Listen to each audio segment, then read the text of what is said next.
शादी के नाम पे बलात्कार। मुंबई महाराष्ट्र ठाणे जिला मुंब्रा पुलिस चौकी की दिल दहला देने वाली घटना, जहां एक बच्ची की मां को बहला फुसलाकर शादी जैसे पवित्र रिश्ते का झांसा देकर एक व्यक्ति ने किया बार बार बलात्कार।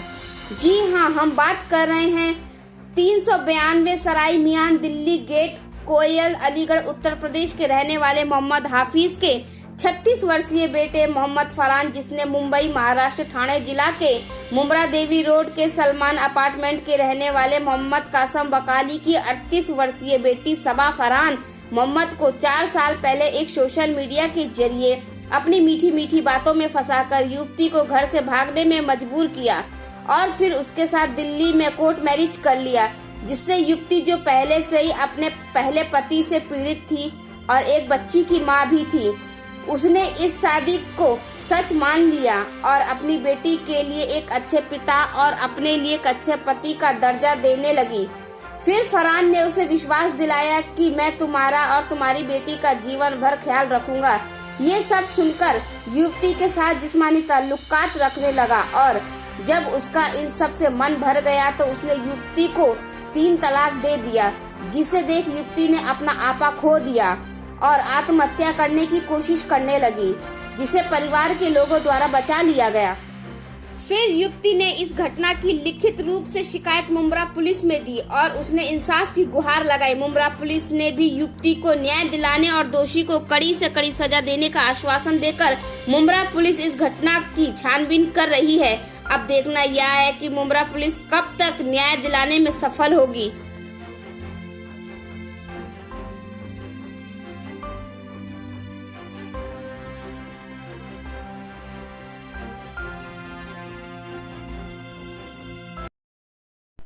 हमारा नाम सबा फरहान मोहम्मद है। मोहम्मद फरहान को हम सोशल मीडिया पे मिले थे 4 साल पहले।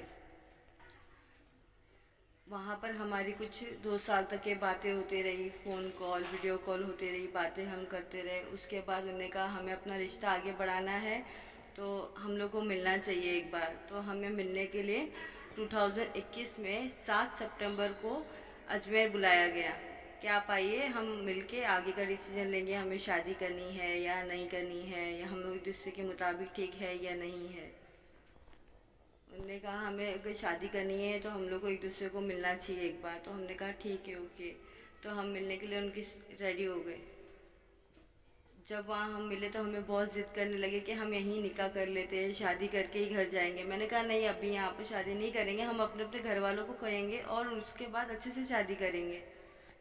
तो बहुत ज़िद करने लगे, तभी हम नहीं माने। हमने कहा नहीं, पहले एक बार घर पे बताना ज़रूरी है, घर वाले को बोलना एक बार बनता है कि हम बोल के हम एक दूसरे को हमने पसंद किया है, ये बोलना ज़रूरी है। उसके बाद हम लोग 3 दिन के बाद अपने अपने घर चले गए।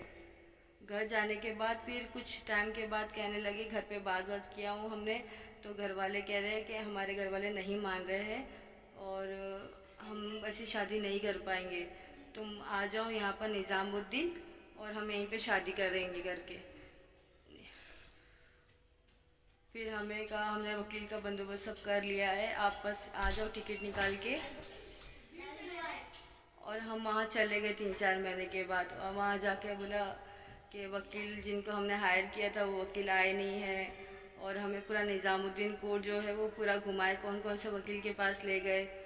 कहने लगे देखो यहाँ पर इतना पैसा मांग रहे, उतना पैसा मांग रहे, हमारी इतनी फाइनेंशियल प्रॉब्लम मतलब नहीं अफोर्ड कर पाएंगे हम लोग। हम वहाँ पर रुके 2 दिन और उसके बाद हमें बाद में घर भेज दिया गया कि ठीक है, हम बाद में आपको ना सब सही से करके वापस से हम आपको बुलाएंगे, तब आप आ जाना करके, क्योंकि हमारी ऑफिस की छुट्टी हमें मिलती नहीं है 2 दिन से ऊपर, और हम अगर हम आ गए बॉम्बे आए वहाँ पर तो हमारा जॉब छूट जाएगा। ये कहने लगे कि आप ही आ जाओ करके। ऐसा कह के हमें 3 बार बुला लिया, लेकिन ये बार 31 दिसंबर को 2020 में हमारा फाइनली हमारी शादी हो गई, उनसे निकाह हो गया हमारा, बाकायदा रजिस्टर निकाह हमने किया। फिर शादी के बाद वो घर लेके जाने की जगह हमें होटल लेके गए, होटल ही मतलब हम वहाँ पर रुके, और फिर हमें कहने लगे हम घर पे, हमें घर से बाहर निकाल दिया गया है। हमने घर पे बता दिया, जब आपको घर पे सबको बता दिया कि हमने शादी कर ली है, तो आपको मोबाइल स्विच ऑफ करने की ज़रूरत ही नहीं थी। आप हमारे से कांटेक्ट में तो रह सकते थे। हम पूरी रात परेशान, आपकी भाभी को मैसेज कर रहे, आपके दोस्त को हम मैसेज कर रहे कि आपके बारे में पता करो, क्या हुआ है, कैसे हुआ है। ये मोबाइल पूरा 1 तारीख के दोपहर तक का, हम वहाँ पहुँचे तक का अपना मोबाइल बंद रखे। हम निज़ामुद्दीन से कैसे कैसे बस से कर के आधार कार्ड के बेस पे पूछ पाछ के हम अलीगढ़ पहुँचे, और अलीगढ़ पहुँचने के बाद वहाँ पर सबके सामने इनकार कर दिया कि हम उनकी वाइफ नहीं है। तो ये पेपर क्या झूठे हैं? ये सारे पेपर झूठे हैं। वहाँ से हम फिर रोकर ना दिल्ली के पुलिस थाने वहाँ चले गए। तो वहाँ पे हमें समझा बुझाकर एक नॉर्मल पेज के ऊपर लिखा के लिया उनके हाथों से। उन्हें लिखा कि 15 दिन के बाद आपको हम बुला के अपने पास यहाँ रख लेंगे, नहीं तो आपके पास हम आ जाएंगे। इतना कह के समझा के हमें मुंबई के लिए रवाना कर दिया गया। वहाँ से बस स्टॉप से बस में बिठा दिया गया। उसके बाद ना कॉल ना कुछ।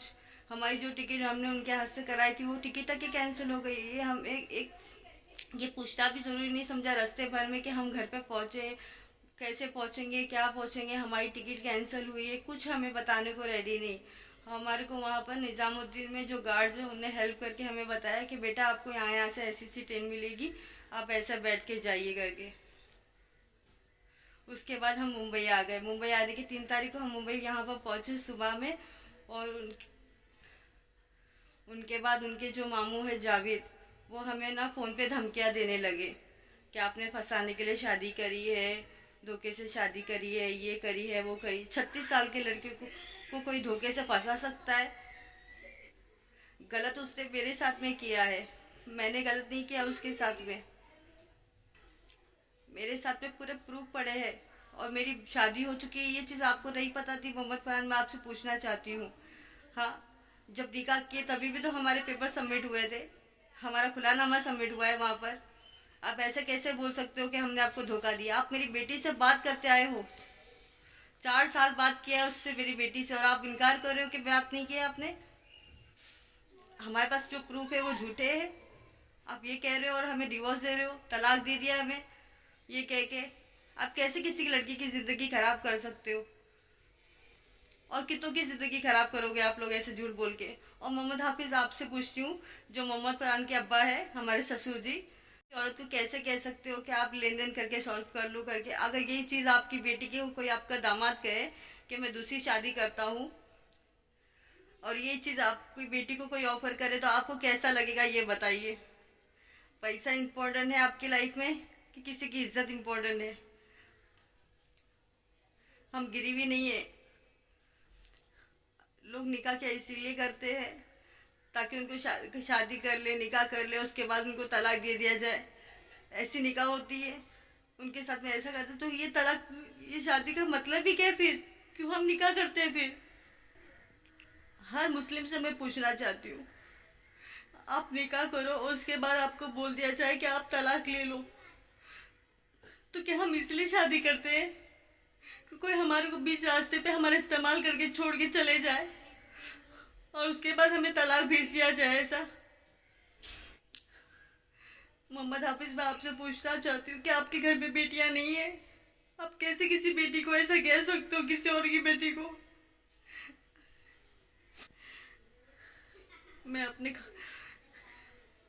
कानून से, मैं अलीगढ़ पुलिस को चाहती हूँ कि वो इस मामले में मेरी हेल्प करे, और हमारे मुमरा पुलिस चौकी थाना, वो इस मामले को अच्छे से हमारी हेल्प करे। मुझे इंसाफ चाहिए। मैं बहुत थक चुकी हूँ, मुझसे बर्दाश्त की ताकत खत्म हो चुकी है मुझ में। अब मुझे बर्दाश्त नहीं होता है कि कोई मेरा इस्तेमाल कर दे और मुझे ये सब तलाक पे झूठे मुझ पे आरोप लगा के मुझे तलाक दे दिया जाए। मोहम्मद फरहान, आप मेरे साथ में ऐसा कैसे कर सकते हो?